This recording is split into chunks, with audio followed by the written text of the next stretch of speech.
Bonjour et bienvenue au programme ArtView by Arche. Je suis Chloé Baker et je vais entrer en contact avec Marianne Guély. Marianne, bonjour. Bonjour Chloé. Marianne Guély, enchantée et ravie de faire cette ArtView avec vous. Merci Chloé, moi aussi je suis enchantée et surtout avec ce matériau que j'aime particulièrement, le papier Arche. Tout d'abord, où êtes-vous basée? Donc je suis basée à Paris dans 3 lieux.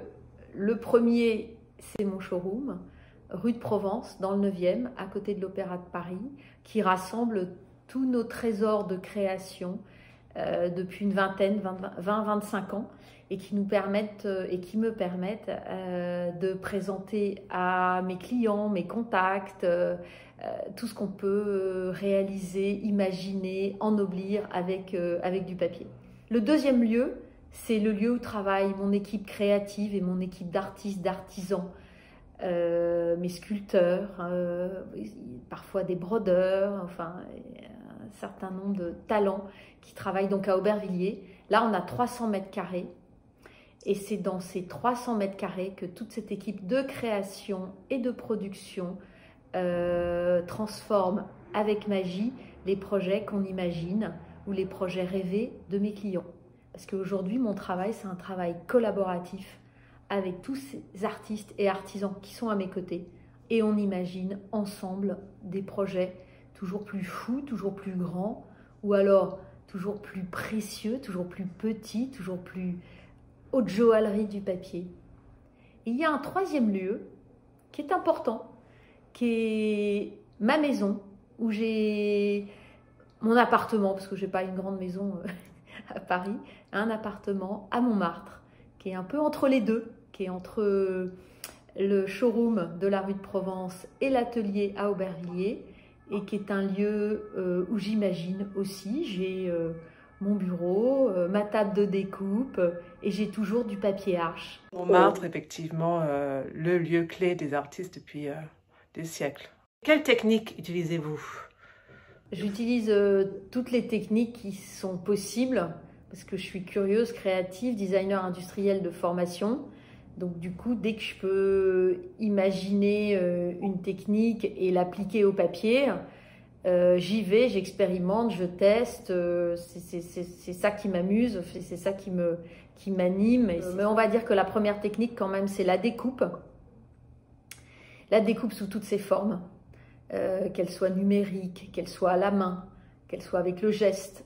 Et puis, je dirais aussi que pour revenir à ma matière de cœur, la matière sur laquelle nous allons parler aujourd'hui, c'est l'arche. Et l'arche, c'est une matière que je travaille avec l'eau, que je modèle avec l'eau.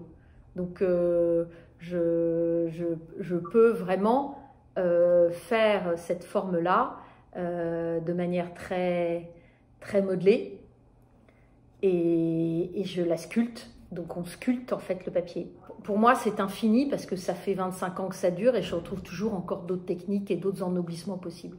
En quelques mots, est-ce que vous pouvez définir votre art, si vous devez le résumer? Ouais, je dirais que c'est le prolongement du geste. Quels sont les sujets qui vous inspirent? Tout pour moi est source d'inspiration.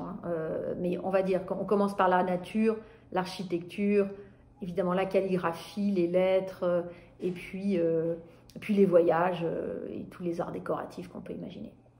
Selon vous, quel est le plus grand ou la plus grande artiste de tout temps? Très, très compliqué de vous répondre sur ce sujet. Spontanément, j'aime toujours autant Matisse, qui me semble cet artiste lumineux autour de la couleur, de la forme découpée, qui est toujours une énorme émotion en voyant son travail. Racontez-nous un moment décisif de votre parcours. Vraiment le premier projet, La Belle et la Bête chez Baccarat. Et puis ensuite, je dirais, il y a un autre moment clé, c'était au Japon. On a fait un envol de pétales de roses énorme, de 7 mètres de haut, chez Mikimoto, à Ginza, tout en papier Arche. Waouh! Et le moment extraordinaire, c'est que les Japonais se demandaient, parce qu'ils ne connaissent pas ce type de papier, et alors ils se demandaient comment on l'avait travaillé. Et alors quand on montrait ce que j'avais apporté de l'eau pour retravailler le papier et certaines pétales que je voulais plus galber, et je me souviens de leur regard quand ils me regardaient travailler, extraordinaire. Oui. Bah oui, parce que je travaille avec des papiers arches épais, et ça j'aime beaucoup. Et du coup, au Japon, en général, les papiers sont très très fins. Donc on est vraiment dans cette dichotomie. Et c'est justement pour ça qu'ils sont fascinés. Ils étaient fascinés par cet envol de pétales. Comment s'est déroulé votre premier contact avec le papier arche? J'ai du mal à vous dire quel est le premier souvenir du papier arche, parce que j'ai l'impression qu'il me suit depuis que je suis née. Donc je suis addict. Et si vous deviez résumer le papier arche en un mot? La noblesse, la souplesse, la délicatesse, c'est comme une peau. Il n'y a pas de mots, il est inégalable. Sur quoi travaillez-vous actuellement? Nous étions présents à Homo Faber. C'est visible sur nos réseaux. On a un certain nombre de photos qui sont assez élégantes. Et on voit cet alphabet imaginaire qui s'envole d'une bibliothèque où, du coup, on a énormément utilisé du papier arche. Et on a travaillé avec Lorenz Bogli, qui est ce sérigraphe absolument fantastique, qui est basé en Suisse. Aujourd'hui, nous travaillons sur un très très beau projet 100% arche. 100% arche, vraiment. De sculpture végétale très délicate. C'est un projet qui va partir dans un palais. Je le garde encore un peu secret, cette histoire. Mais j'aime bien les secrets, c'est toujours assez délicat. Et ça va être très élégant. On peut travailler des galets comme ça. Voilà. Donc voilà, et donc là c'est que du papier arche. Je vais l'enlever du galet, ça va être plus simple. Ou alors on peut avoir des grandes feuilles de ginkgo. Alors ça je la montre tout le temps parce que c'est toujours assez étonnant. Alors ça fait très très grand à l'écran. Là c'est un petit panneau, c'est un petit échantillon de panneau où on voit bien ces broderies de papier arche. C'est assez rigolo, c'était un travail pendant le confinement et qui est en fait une manière de faire un striptease de bouteilles de champagne. Donc en fait, chaque feuille, c'était chaque jour et sur lequel c'est comme une feuille de vigne, entre guillemets. Et l'idée, c'est de faire tout un travail de calligraphie et de message et qu'en réalité, à la fin du striptease, on puisse vraiment déguster le champagne. Si vous deviez partir sur une île déserte pour un temps indéfini, que mettriez-vous dans votre bagage? Déjà de la musique, parce que ça, c'est très important.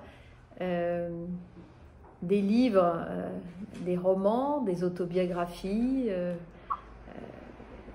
surtout justement des autobiographies d'artistes, j'aime beaucoup. Voilà. Et avant tout, du matériel pour m'exprimer, c'est-à-dire un bloc de watercolor paper, du papier arche, des pinceaux, de quoi découper, de quoi créer. Bon, très bien. Et bien sûr, un maillot de bain, voilà. Vraiment enchantée, Marianne Guély, un grand plaisir. Merci de nous avoir ouvert vos portes. Je vous en prie.